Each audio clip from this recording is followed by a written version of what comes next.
Hello friend, आप सबका स्वागत है आपके अपने यूट्यूब चैनल एडवांस लर्निंग में। आज की वीडियो थोड़ी सी छोटी ही होगी। आज केवल मैं जीएस के कुछ क्वेश्चंस डिस्कस करूंगा। रीज़न ये है कि थोड़ा तबीयत मेरा सही नहीं है, गले में बहुत ज़्यादा प्रॉब्लम है और इसके अलावा थोड़ा सा फीवर है, जिसकी वजह से मैं आज वीडियो बहुत लंबी नहीं बना पाऊँगा। लेकिन आप लोग की रेगुलरिटी ना टूटे, इसी वजह से मैं ये वीडियो लेकर के आया हूँ। इसके अलावा बहुत से लोगों ने मुझसे बार बार कह रहे हैं कि सर राजस्थान का वीडियो आप इधर नहीं ला रहे हैं। तो मैं चूँकि राजस्थान के वीडियो के लिए अभी इसलिए रुका हूँ कि राजस्थान का फॉर्म रीओपन हो जाए, फिर मैं कंटिन्यू कर दूंगा उसका वीडियो। बिल्कुल परेशान ना होइए, उसका वीडियो जल्द ही कंटिन्यू करूँगा, क्योंकि उसका फॉर्म जब तक रीओपन नहीं हो रहा तब तक मैं रुका हूँ। जैसे ही फॉर्म रीओपन होगा फिर फॉर्म मैं उसको कंटिन्यू कर दूँगा। उसके एग्ज़ाम को लेकर बिल्कुल परेशान नहीं, उसका एग्ज़ाम मिनिमम सितंबर तक जाएगा। अगस्त सितंबर से पहले उसका एग्ज़ाम नहीं होगा, उससे पहले मैं ख़त्म करा दूँगा। ठीक है, आज मैं जो क्वेश्चंस लेकर आया हूँ बहुत कम क्वेश्चंस हैं, कुछ क्वेश्चंस हैं, लेकिन जो क्वेश्चंस हैं बहुत ज़्यादा इंपॉर्टेंट हैं। एग्जाम में आपके बहुत बार आए हुए हैं और ये आपके यूपी ट्रिपल एससी के एग्ज़ाम या अदर जो भी एग्जाम्स देने वाले हैं उस एग्ज़ाम के लिए बहुत ज़्यादा इंपॉर्टेंट है। ठीक है, तो बिना लेट करते हम शुरू करेंगे। तो एक बार फिर आप लोगों से बता दूं, आज क्षमा चाहता हूं कि आज की वीडियो लंबे नहीं होगी, नंबर ऑफ क्वेश्चंस थोड़े से कम होंगे, तो बिल्कुल थोड़ा सा परेशान मत होइएगा। थोड़ा तबीयत सही नहीं है, इसी वजह से आज की वीडियो बहुत ज़्यादा लंबी नहीं होगी। चलिए तो डिस्कस करते हैं आज के क्वेश्चंस को। सबसे पहला क्वेश्चन आज का था, सरकारिया आयोग का गठन कब हुआ। सबसे पहले जानना ये जरूरी है कि सरकारिया आयोग का गठन हुआ क्यों। तो सरकारी आयोग का वैसे गठन हुआ था 1983 में, 1983 ईस्वी में। और यदि हम बात करें सरकारी आयोग की, तो सरकारिया यदि हम बात करें तो ये हमारे सुप्रीम कोर्ट के जज थे RS सरकारिया। इनका पूरा नाम था RS सरकारिया।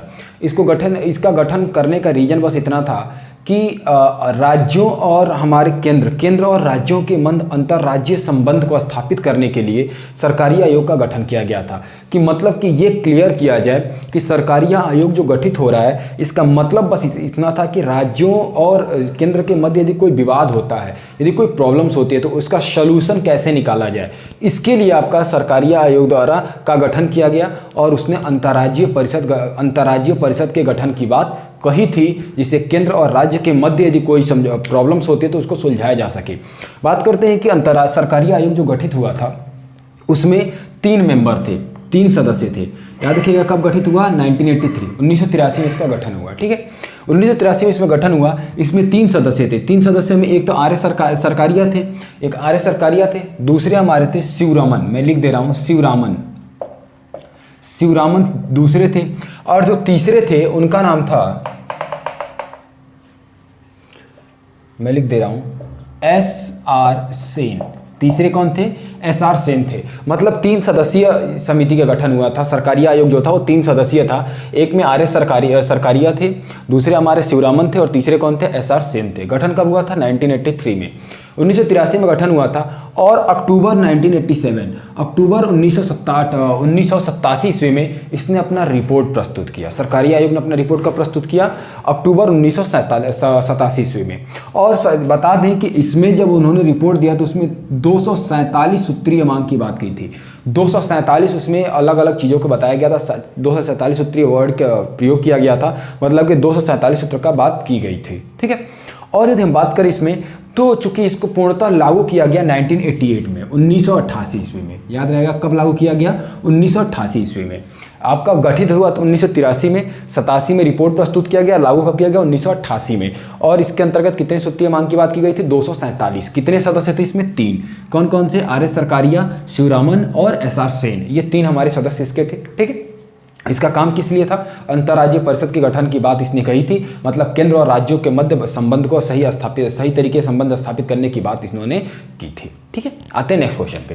नेक्स्ट क्वेश्चन अब उसी से रिलेटेड ये भी क्वेश्चन है, अंतर्राज्यीय परिषद का गठन कौन करता है। अंतर्राज्यीय परिषद का गठन यदि करने का काम करता है तो प्रेसिडेंट करता है, अर्थात राष्ट्रपति करता है, जिसका उल्लेख हमारे भारतीय संविधान के आर्टिकल 263 में किया गया है। किसमें किया गया है, आर्टिकल 263 में इसका उल्लेख किया गया। ये एग्जाम में कई बार क्वेश्चन आया है। तो अंतर्राज्यीय परिषद का गठन कौन करता है, राष्ट्रपति करता है। भाई चीफ के भाई गठन कौन कर रहा होगा, फिर राष्ट्रपति कर रहा होगा। अंतर्राज्यीय परिषद के में का उल्लेख किस आर्टिकल में किया गया, आर्टिकल 263 में किया गया है। तो ये चीज़ क्लियर कर लीजिएगा, दिमाग में बैठा लीजिएगा। अंतर्राज्यीय परिषद का काम क्या भैया, केंद्र और राज्यों के मध्य संबंध को स्थापित करने का काम आपका अंतर्राज्यीय परिषद करता है। बात करते हैं नेक्स्ट क्वेश्चन। ये बहुत इंपॉर्टेंट है, साइंस का क्वेश्चन है, कई बार आया हुआ है कृत्रिम उपग्रह पृथ्वी से सुस्पष्टता से ट्रैक किया जाता है। मतलब कोई भी उपग्रह यदि हम पृथ्वी से बाहर अंतरिक्ष में भेजते हैं तो उसको ट्रैक कैसे किया जाता है, उसको ट्रैक करने का तरीका क्या, तकनीकी क्या है, तो आपको बता दूं उसको ट्रैक किया जाता है डॉपलर प्रभाव से। किससे प्रभाव किया जाता है?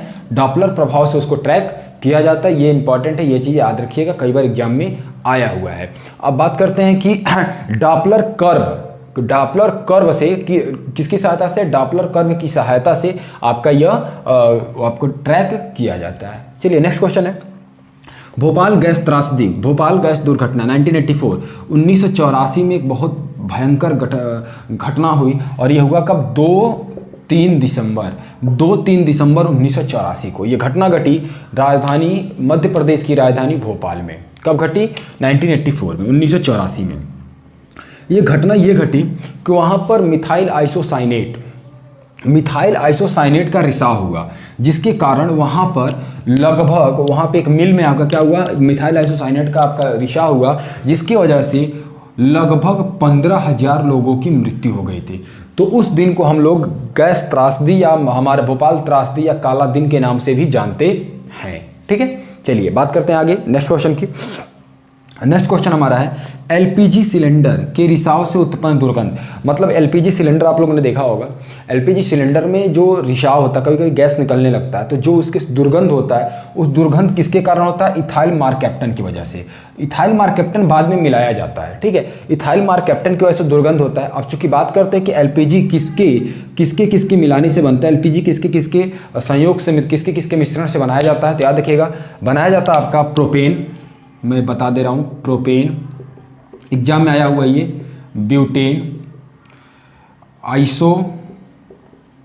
ब्यूटेन और हाइड्रोकार्बन, इनके संयोग से, मतलब इनके मिश्रण से आपको एलपीजी का बनाया जाता है और बाद में इथाइल मारकैप्टन मिलाया जाता है। जब भी निकलता है, गैस निकलता है, तो उसमें जो दुर्गंध आती है वह दुर्गंध इथाइल मारकैप्टन की वजह से ही होती है। तो ये चीज़ दिमाग में बैठा लीजिएगा, ये चीज़ दिमाग में बैठा कर रट डालिएगा, क्योंकि एग्जाम में कई बार आया हुआ है। चलिए बात करते हैं नेक्स्ट क्वेश्चन, फलों के मीठे स्वाद का कारण क्या है? फलों का मीठे स्वाद का कारण है फ्रक्टोज। फ्रक्टोज के कारण आपका यह मीठा होता है। जो इसका फार्मूला होता है आपके ग्लूकोज के ही समान होता है, C6H12O6। क्या होता है? C6H12O6। ये ग्लूकोज के समान ही फ्रक्टोज का भी होता है। फल जो मीठे होते हैं किसकी वजह से होते हैं? फ्रक्टोज की वजह से। फार्मूला क्या होता है? C6H12O6, याद रहेगा। नेक्स्ट आते हैं, नेक्स्ट क्वेश्चन है किसका मस्तिष्क उसके शरीर के अनुपात से बड़ा होता है? मैं इसमें डिस्कस कर ले रहा हूँ 4 बड़ी चीज़ों का, कि यदि बात करें चींटी सर्वाधिक सबसे बड़ा यदि अनुपात की दृष्टि से देखें तो चींटी का होता है, चींटी का 7:1 होता है, आपका डॉल्फिन का 1000:1 होता है, हाथी का 560:1 होता है और मनुष्य का 50:1 होता है। ये याद रखिएगा, एग्जाम में कई बार क्वेश्चन आया हुआ है। नेक्स्ट क्वेश्चन आपका है वन संरक्षण अधिनियम। वन संरक्षण अधिनियम कब बनाया जाता है? वन संरक्षण अधिनियम कब शुरू किया गया था? वन संरक्षण अधिनियम 1980 में शुरू किया गया था। कब किया गया था? 1980 में वन संरक्षण अधिनियम शुरू किया गया था। इसके अलावा 2 चीज़ और भी फेमस है जो बहुत बार एग्जाम में आ जाता है। वन्य जीव संरक्षण अधिनियम के अलावा एक आता है वन्य जीव संरक्षण अधिनियम। वन्य जीव संरक्षण अधिनियम, ये क्या था आपका? वन संरक्षण अधिनियम। अगला है वन्य जीव संरक्षण अधिनियम। ये शुरू किया गया था आपका 1972 में, याद रहेगा। वन्य जीव संरक्षण अधिनियम कब शुरू किया गया था? 1972 में। इसके अलावा एक और आता है पर्यावरण संरक्षण अधिनियम। पर्यावरण संरक्षण अधिनियम की बात करें तो 1986 में शुरू किया गया था। एग्जाम में ये क्वेश्चन तीनों बहुत ज़्यादा इंपॉर्टेंट है, तीनों में से एक आपके एग्जाम में बार बार पूछा जाता है। वन संरक्षण अधिनियम कब हो जाएगा? 1980, वन्य जीव संरक्षण अधिनियम 1972 और यदि हमारा बात करें पर्यावरण संरक्षण अधिनियम 1986। ये 3 बहुत ज़्यादा इंपॉर्टेंट है, तो ये चीज़ याद दिमाग में बैठा लीजिएगा, ठीक है। ये सारे क्वेश्चन बहुत इंपॉर्टेंट थे, बहुत ज़्यादा एग्जाम में क्वेश्चन आए हुए हैं, तो उन क्वेश्चन को मैंने डिस्कस किया। मैंने आपको पहले भी कहा है कि आज की वीडियो लंबी नहीं होगी, थोड़ी सी दिक्कत है, प्रॉब्लम से, इसी वजह से आज की वीडियो बहुत लंबी नहीं बना रहे हैं, छोटा सा वीडियो बना रहे हैं कि आपकी कंटिन्यूटी बनी रहेगी, ठीक है। तो यदि वीडियो अच्छी लगी हो तो ज़्यादा से ज़्यादा शेयर कीजिएगा और यदि आप मेरे चैनल पर नए हैं तो चैनल को सब्सक्राइब कर लीजिए, बेल आइकन प्रेस कर लीजिए, जिससे कोई वीडियो अपलोड हो तो सबसे पहले नोटिफिकेशन आपको मिल जाए। तो अभी के लिए इतना ही है, थैंक यू।